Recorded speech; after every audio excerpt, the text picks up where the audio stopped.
সুপ্রিয় শিক্ষার্থীবৃন্দ, আশা করি আল্লাহর রহমতে তোমরা সবাই ভালো আছো এবং করোনা সংক্রান্ত স্বাস্থ্যবিধি মেনে চলছো। অনার্স চতুর্থ বর্ষ ছাত্রছাত্রীদের জন্য ব্যাংক ব্যবস্থাপনা এই কোর্সটি থেকে আমরা প্রথম অধ্যায় শুরু করেছিলাম এবং কিছু টপিক নিয়ে আলোচনা করেছি। এরই ধারাবাহিকতায় আমরা আজকে ব্যাংকের যে প্রকারভেদ বা শ্রেণী বিভাগ সেটি নিয়ে আলোচনা করব। তো ব্যাংকের বিভিন্ন প্রকারভেদ আছে এবং বিভিন্ন দৃষ্টিকোণ থেকে এর প্রকারভেদ আলোচনা করা হয়েছে।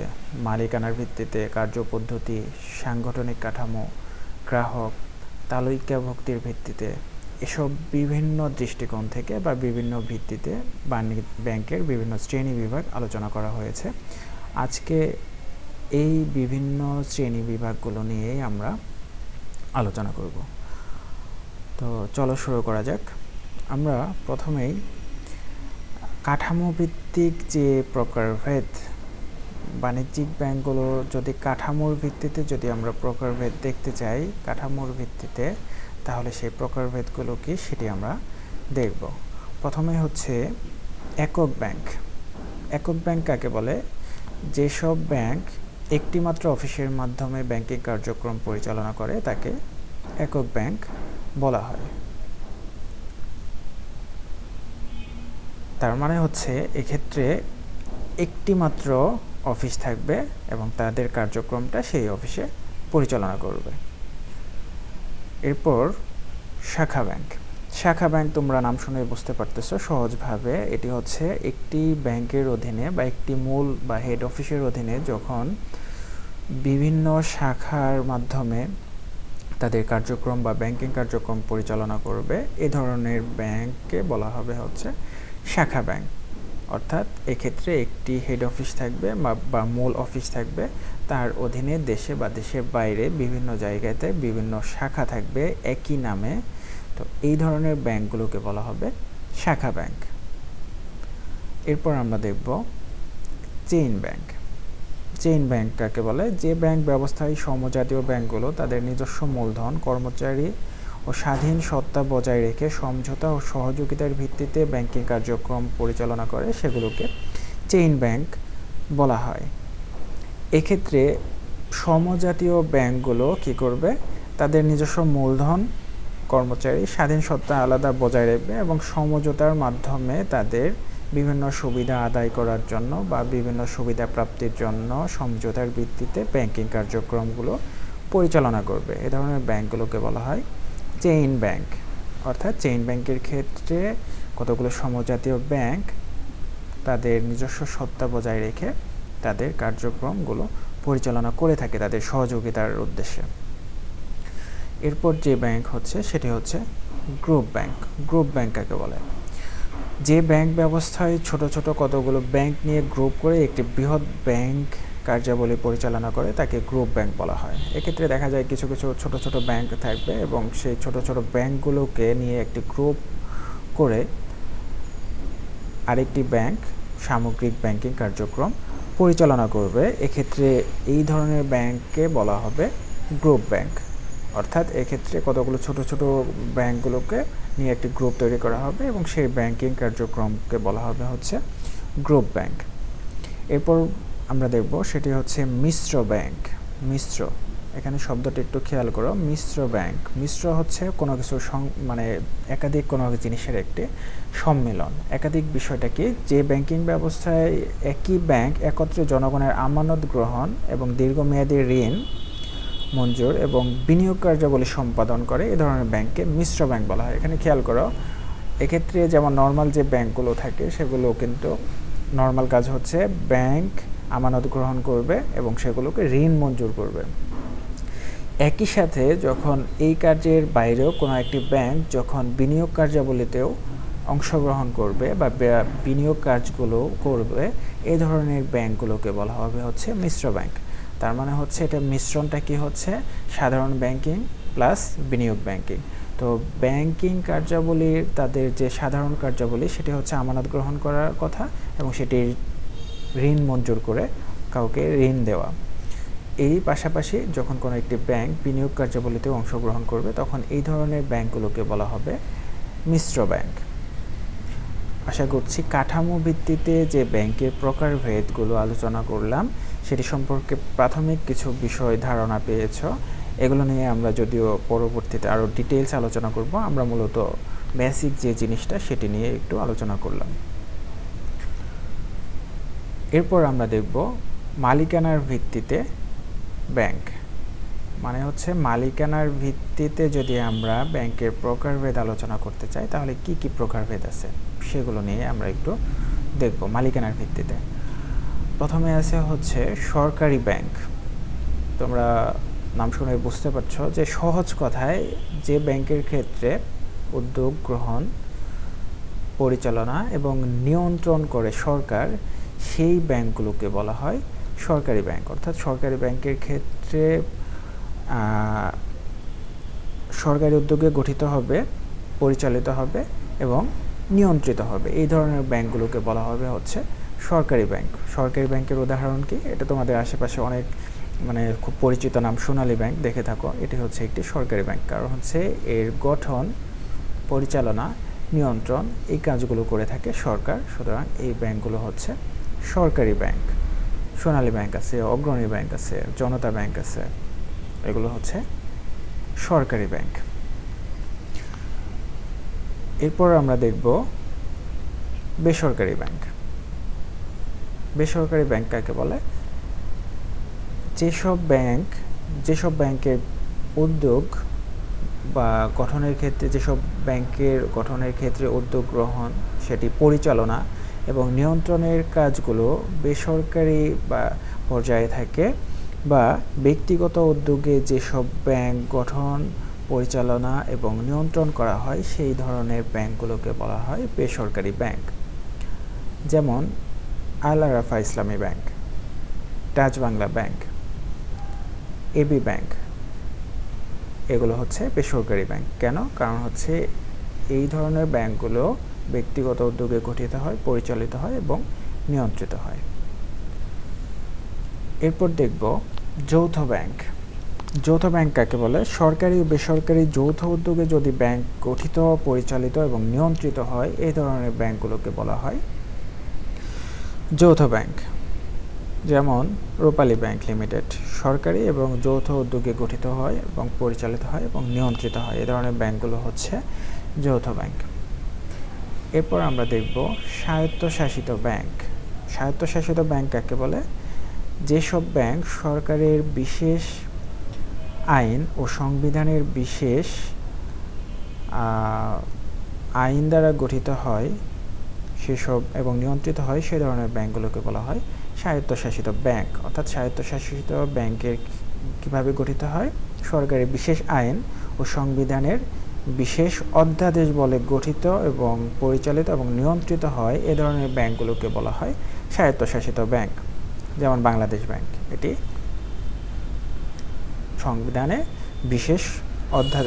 সংবিধানের বিশেষ আইন বলে বা অধ্যাদেশ বলে এটি গঠিত হয়েছিল এবং পরিচালিত হয় এবং নিয়ন্ত্রিত হয়, এ ধরনের ব্যাংকগুলোকে বলা হয় স্বায়ত্তশাসিত ব্যাংক। আমরা মালিকানার ভিত্তিতে যে ব্যাংকের প্রকারভেদ আছে সেগুলো নিয়ে আলোচনা করলাম। এরপর আমরা দেখব কার্যভিত্তিক ব্যাংক, অর্থাৎ কাজের ধরন কেমন হবে সেটির উপর ভিত্তি করে যদি আমরা প্রকারভেদ করতে চাই তাহলে যে প্রকারভেদটা প্রথমে পাবো আমরা সেটি হচ্ছে কেন্দ্রীয় ব্যাংক। কেন্দ্রীয় ব্যাংকটা কি? যে ব্যাংকে কেন্দ্র করে দেশের ব্যাংকিং ব্যবস্থা ও অর্থবাজার গড়ে ওঠে তাকে কেন্দ্রীয় ব্যাংক বলে। এটি হচ্ছে খুব সাধারণ সিম্পল একটা সংজ্ঞা। তার মানে হচ্ছে একটা দেশের ব্যাংকিং ব্যবস্থা যে ব্যাংককে কেন্দ্র করে গড়ে ওঠে তাকে বলা হয় কেন্দ্রীয় ব্যাংক। বাংলাদেশের ক্ষেত্রে কেন্দ্রীয় ব্যাংকের নাম কি? বাংলাদেশ ব্যাংক। বাংলাদেশ ব্যাংককে কেন্দ্র করেই আমাদের দেশের যত ব্যাংক আছে সমস্ত ব্যাংক গঠিত হয় এবং কেন্দ্রীয় ব্যাংকের অধীনেই এই ব্যাংকগুলো যে আইন আছে বা নিয়মকানুন আছে সেগুলোর উপর ভিত্তি করেই বাংলাদেশের যত ব্যাংক আছে সেগুলোকে পরিচালিত করতে হয়। তো কেন্দ্রীয় ব্যাংক বা সেন্ট্রাল ব্যাংক কি সেটা আশা করি বুঝতে পেরেছ। এরপর আমরা দেখব হচ্ছে বাণিজ্যিক ব্যাংক। বাণিজ্যিক ব্যাংক কাকে বলে? স্বল্প সুদে জনগণের কাছ থেকে আমানত গ্রহণ করে সেটি অধিক সুদে যখন জনগণকে ঋণ দেওয়া হবে এবং অন্যান্য সাধারণ ব্যাংকিং কার্যক্রমগুলো পরিচালিত করবে, এই ধরনের ব্যাংককে বলা হয় বাণিজ্যিক ব্যাংক। সাধারণত ব্যাংক বলতে আমরা এই বাণিজ্যিক ব্যাংকেই বুঝে থাকি। অর্থাৎ বাণিজ্যিক ব্যাংকগুলো কী করবে, জনগণের কাছ থেকে তাদের যে উদ্বৃত্ত অর্থ সেগুলো আমানত হিসেবে গ্রহণ করবে স্বল্প সুদে এবং সেগুলোকে অধিক সুদে যাদের ঋণ দরকার তাদেরকে ঋণ প্রদান করবে তার গ্রাহককে। এই ধরনের ব্যাংকিং কার্যক্রম যারা পরিচালনা করে তাকে বলা হয় বাণিজ্যিক ব্যাংক এবং এই বাণিজ্যিক ব্যাংকের মূল উদ্দেশ্য থাকে মুনাফা অর্জন করা। আচ্ছা, এখন আমরা দেখব হচ্ছে বিশেষায়িত ব্যাংক কাকে বলে। বিশেষায়িত ব্যাংক বিশেষ কোনো উদ্দেশ্য পূরণ বা কোনো গোষ্ঠীর মানুষের উন্নয়নে যে সকল ব্যাংক প্রতিষ্ঠিত, পরিচালিত এবং নিয়ন্ত্রিত হয়, এই ধরনের ব্যাংকগুলোকে বলা হয় বিশেষায়িত ব্যাংক। অর্থাৎ বিশেষায়িত ব্যাংকগুলো বিশেষ কাজের জন্য বা বিশেষ উদ্দেশ্যে বা বিশেষ ধরনের কাজ করার উদ্দেশ্যে গঠিত হয়, পরিচালিত হয় এবং নিয়ন্ত্রিত হয়। এখন বিশেষ কাজগুলো কি হতে পারে, বিশেষায়িত ব্যাংকগুলো কি হতে পারে, কি নামে হতে পারে? যেমন তোমরা কৃষি ব্যাংকের নাম শুনে থাকো। কৃষি ব্যাংক হচ্ছে কৃষির উন্নয়ন ত্বরান্বিত করার লক্ষ্যে একটি দেশের কৃষি বা আমাদের দেশের কৃষির উন্নয়ন ত্বরান্বিত করার লক্ষ্যে কৃষকদের বিভিন্ন রকম ঋণ সহায়তা থেকে শুরু করে বিভিন্ন কৃষিভিত্তিক যে ব্যাংকিং কার্যক্রম পরিচালনা করে এ ধরনের ব্যাংককে বলা হয় কৃষি ব্যাংক। যেমন রাজশাহী কৃষি উন্নয়ন ব্যাংক, রাজশাহী কৃষি উন্নয়ন ব্যাংক, বাংলাদেশ কৃষি ব্যাংক, এগুলো হচ্ছে মূলত বিশেষায়িত ব্যাংক। আরও কি কি ব্যাংক আছে? আরও ব্যাংক আছে হচ্ছে শিল্প ব্যাংক। শিল্প ব্যাংক নাম শুনে বুঝতে পারতেছো, শিল্পের উন্নয়নে এরা মূলত কাজ করে থাকে। শিল্প কারখানার ক্ষেত্রে, ব্যবসা বাণিজ্যের ক্ষেত্রে কোনো ব্যক্তি যদি লোন নিতে চায় তাদেরকে দীর্ঘমেয়াদী ঋণ সরবরাহ করা, বিভিন্ন বিষয়ে পরামর্শ প্রদান করা এবং বাণিজ্যের ক্ষেত্রে বিভিন্ন ব্যাংকিং কার্যক্রম বা অর্থায়নের সহযোগিতা করার জন্য, শিল্পক্ষেত্রে সহায়তা করার জন্যই মূলত এই ধরনের ব্যাংকিং কার্যক্রমগুলো পরিচালিত করে থাকে এই ধরনের শিল্প ব্যাংক। এটি হচ্ছে বিশেষায়িত ব্যাংক, কারণ হচ্ছে এটি বিশেষ ধরনের কাজের জন্য এই ব্যাংকটি প্রতিষ্ঠিত হয়েছে। ঠিক একই রকমভাবে আছে বিনিয়োগ ব্যাংক, বিনিময় ব্যাংক, মার্চেন্ট ব্যাংক, গ্রামীণ ব্যাংক, এই সঞ্চয় ব্যাংক, কর্মসংস্থান ব্যাংক, আমদানি রপ্তানি ব্যাংক, বন্ধকি ব্যাংক। নাম শুনেই বুঝতে পারছো, কারণ হচ্ছে এই নামের সাথে মিল রেখে এদের কাজগুলো মূলত করে থাকে। আচ্ছা, এরপর আমরা দেখব হচ্ছে তালিকা ভিত্তিক ব্যাংক। তালিকা ভিত্তিক ব্যাংকের যে প্রকারভেদ সেটি আমরা দেখব। গ্রাহক ভিত্তিক, এর আগে ছিল গ্রাহক ভিত্তিক ব্যাংক, মানে হচ্ছে এক্ষেত্রে গ্রাহকের ধরন বিবেচনা করে বিভিন্ন ধরনের ব্যাংকিং বা বিভিন্ন ধরনের ব্যাংক রয়েছে। যেমন শ্রমিক ব্যাংক আছে, স্কুল ব্যাংক আছে, মহিলা ব্যাংক আছে, ভোক্তা ব্যাংক আছে। তার মানে হচ্ছে গ্রাহকরা কারা থাকবে মূলত এর উপর ভিত্তি করে যদি তুমি ব্যাংকের শ্রেণী বিভাগ করা হয় তাহলে আমরা এই ধরনের শ্রেণী বিভাগগুলো পাবো। আমরা এরপরে আলোচনায় চলে যাব তালিকাভুক্ত ব্যাংক। তালিকাভুক্তির ভিত্তিতে আমরা যদি ব্যাংকের প্রকারভেদ আলোচনা করতে চাই তাহলে পাবো হচ্ছে তালিকাভুক্ত ব্যাংক, আরেকটা হচ্ছে অতালিকাভুক্ত ব্যাংক। এখন তালিকাভুক্ত ব্যাংক কাকে বলে? তালিকাভুক্ত ব্যাংক হচ্ছে সেই ধরনের ব্যাংক যেগুলো বাংলাদেশ ব্যাংকের তালিকাভুক্ত, অর্থাৎ বাংলাদেশ ব্যাংক বা কেন্দ্রীয় ব্যাংকের তালিকাভুক্ত ব্যাংকগুলোকেই বলা হচ্ছে তালিকাভুক্ত ব্যাংক। আর যেসব ব্যাংক তালিকাভুক্ত থাকবে, কেন্দ্রীয় ব্যাংকের অধীনে যেসব ব্যাংক তালিকাভুক্ত থাকবে সেসব ব্যাংক কেন্দ্রীয় ব্যাংকের শর্ত, নিয়ন্ত্রণ বা যে নিয়মকানুন আছে নির্ধারণ করে দেবে কেন্দ্রীয় ব্যাংক বিভিন্ন ক্ষেত্রে, সেই নিয়মকানুন মেনে চলার শর্তে ওই ব্যাংকগুলো কেন্দ্রীয় ব্যাংকের তালিকাভুক্ত হতে পারে। এক্ষেত্রে কেন্দ্রীয় ব্যাংক তাদেরকে বিভিন্ন রকম সুবিধা দিয়ে থাকে বা ওই তালিকাভুক্ত ব্যাংকগুলো কেন্দ্রীয় ব্যাংকের কাছ থেকে বিভিন্ন রকম সুবিধা পেয়ে থাকে। এখন তালিকাভুক্ত ব্যাংক মূলত হচ্ছে সকল ধরনের যে বাণিজ্যিক ব্যাংকগুলো তোমরা দেখে থাকো সেগুলো হচ্ছে মূলত তালিকাভুক্ত ব্যাংক। অতালিকাভুক্ত ব্যাংক কি? যে সকল ব্যাংক দেশের আইন অনুসারে গঠিত ও পরিচালিত হলেও কেন্দ্রীয় ব্যাংকের তালিকাভুক্ত হয় না। তার মানে হচ্ছে এরা একটি দেশের যে নির্দিষ্ট ব্যাংকিং আইন আছে সে অনুসারে গঠিত ও পরিচালিত হলেও এটি কেন্দ্রীয় ব্যাংকের তালিকাভুক্ত নয়। কেন্দ্রীয় ব্যাংক একে তালিকাভুক্ত করেনি বা তারা কেন্দ্রীয় ব্যাংকের তালিকাভুক্ত হয়নি। যেমন রাজশাহী ব্যাংক লিমিটেড, এটি বাংলাদেশ ব্যাংকের বা কেন্দ্রীয় ব্যাংকের তালিকাভুক্ত নয়, এজন্য এটিকে বলা হচ্ছে অতালিকাভুক্ত ব্যাংক। তো আজকে যে ব্যাংকের বিভিন্ন ধরনের শ্রেণীবিভাগ সম্পর্কে আলোচনা করলাম, আশা করি তোমরা এগুলো বুঝতে পেরেছ। যদিও এই বিভিন্ন ধরনের ব্যাংক সম্পর্কে আমরা পরবর্তীতে আরও ডিটেইলস আলোচনা করব, এগুলো নিয়ে আরও বিস্তারিত আলোচনা করব। তখন এর প্রকৃত বৈশিষ্ট্য বা প্রকৃত ধরন বা প্রকৃত কাজগুলো কি হয় এটি সম্পর্কে তোমরা বিস্তারিত জানতে পারবে।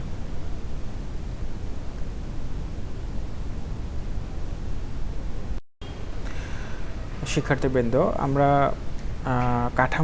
কাঠামোভিত্তিক যে প্রকারভেদ দেখেছিলাম, সেই কাঠামোভিত্তিক প্রকারভেদের মধ্যে একটি প্রকারভেদ ছিল হচ্ছে একক ব্যাংক। আচ্ছা, কাঠামোভিত্তিক প্রকারভেদের মধ্যে আমরা দেখেছিলাম একক ব্যাংক। এই একক ব্যাংকের বৈশিষ্ট্যগুলো কি সেইটি সম্পর্কে আমরা একটু বেসিক বিষয়গুলো আলোচনা করব। এর কী কী বৈশিষ্ট্য আছে বা এর মধ্যে কী কী জিনিস মূলত দেখা যায়। আমরা যদি প্রথমেই দেখি হচ্ছে এর শাখার সংখ্যা, এটি একটি গুরুত্বপূর্ণ একটি বৈশিষ্ট্য। এর উপরেই মূলত আসলে এর সংজ্ঞায়ন করা হয়েছে। এর শাখার সংখ্যা সাধারণত, এটি যেহেতু একটি মাত্র শাখা থাকে, মানে হচ্ছে এর মূল যে অফিস থাকে এবং যে এর কার্যক্রম একই জায়গাতে মূলত পরিচালিত হয়। একক ব্যাংকের একটি মাত্র শাখা থাকে যাকে তার প্রাণকেন্দ্র বলা হয়। আচ্ছা, এরপর আমরা দেখব হচ্ছে এর গঠনটা কেমন হয়। এই ব্যাংকের গঠন প্রণালী সহজ হয়। এটি যুক্তরাষ্ট্রে এর হাজার হাজার একক ব্যাংক লক্ষ্য করা যায়। মানে হচ্ছে এর গঠন প্রণালী অত্যন্ত সহজ এবং এই জন্য যুক্তরাষ্ট্রে এই ধরনের ব্যাংকের বিস্তার ব্যাপক আকারে দেখা যায়। এর মালিকানাটা কেমন হবে? এ ধরনের ব্যাংকের ক্ষেত্রে মালিকানা সাধারণত এক মালিকানা ভিত্তিক হয়ে থাকে। এরপর যদি আমরা আরেকটি বৈশিষ্ট্য দেখি যে এর মূলধন, এক মালিকানা হয় নিজস্ব মূলধন এবং শেয়ার হোল্ডারদের মোট অর্থই এই ব্যাংকের মোট মূলধন। আচ্ছা, এরপর আরেকটি যদি বৈশিষ্ট্য দেখি, সেই বৈশিষ্ট্যটি হচ্ছে এর কার্যাবলী। একটি মাত্র অফিস হয়, স্বাধীনভাবে কাজ পরিচালনা করা সম্ভব হয়। এর যেহেতু শাখা মাত্র একটি থাকে বা এর মূল অফিস বা হেড অফিস একটি থাকে, এজন্য সহজে কার্যাবলী পরিচালনা করা সম্ভব হয়। আরেকটি বৈশিষ্ট্য যদি আমরা দেখি এর পরিধিটা কেমন হয়। এটি যেহেতু একটি শাখা বিশিষ্ট বা একটি মাত্র অফিস থাকে, সুতরাং বুঝতেই পারছো এর পরিধিটাও অত বড় থাকবে না। সংক্ষিপ্ত পরিধি বা সংক্ষিপ্ত পরিসরে এই ধরনের ব্যাংকিং কার্যক্রম পরিচালনা করা হয়। এখন এর আইনগত সত্তাটা কেমন হবে? আইনগত সত্তার কথা যদি আমরা চিন্তা করি, এ ধরনের ব্যাংকের ক্ষেত্রে আইনগত সত্তা বিদ্যমান আছে, এজন্য মানুষের কাছে এর বিশ্বস্ততাও রয়েছে এবং এই বিশ্বস্ততা থাকার কারণে মানুষ এই ধরনের ব্যাংক বিভিন্ন দেশে ব্যাপক আকারে জনপ্রিয়তা লাভ করছে।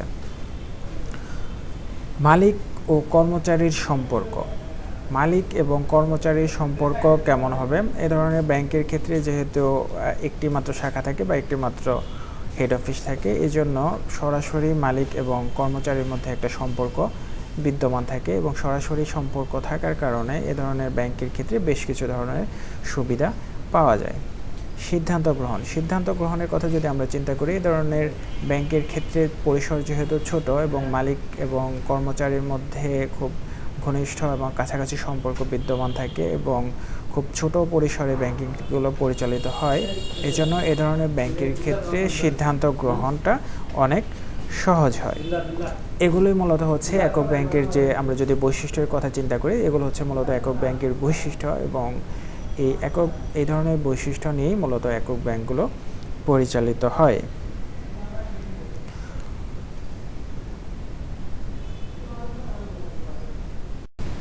প্রিয় শিক্ষার্থীবৃন্দ, আশা করি আজকের যে আলোচনা করলাম সেই আলোচনাগুলো তোমরা খুব সহজে বুঝতে পারবে এবং বুঝতে পেরেছ। এবং তোমাদের যে বই আছে সেই বইটি নিয়ে আর একটু পড়ে দেখো, তাহলে ব্যাপারগুলো খুব সহজেই বুঝতে পারবে বা আয়ত্ত করতে পারবে। তো তোমরা পড়াশোনা করতে থাকো, ইনশাআল্লাহ পরবর্তী ক্লাসে আমরা এই অধ্যায়ের বাকি যে টপিকগুলো আছে ইনশাআল্লাহ বাকি টপিকগুলো শেষ করে দেব। তোমরা পড়াশোনা ঠিকমতো করতে থাকো এবং করোনা সংক্রান্ত যে স্বাস্থ্যবিধি আছে সেগুলো অবশ্যই মেনে চলবে। সবাই সুস্থ থাকো, ভালো থাকো। ইনশাআল্লাহ সামনের ক্লাসে দেখা হচ্ছে। ধন্যবাদ সবাইকে।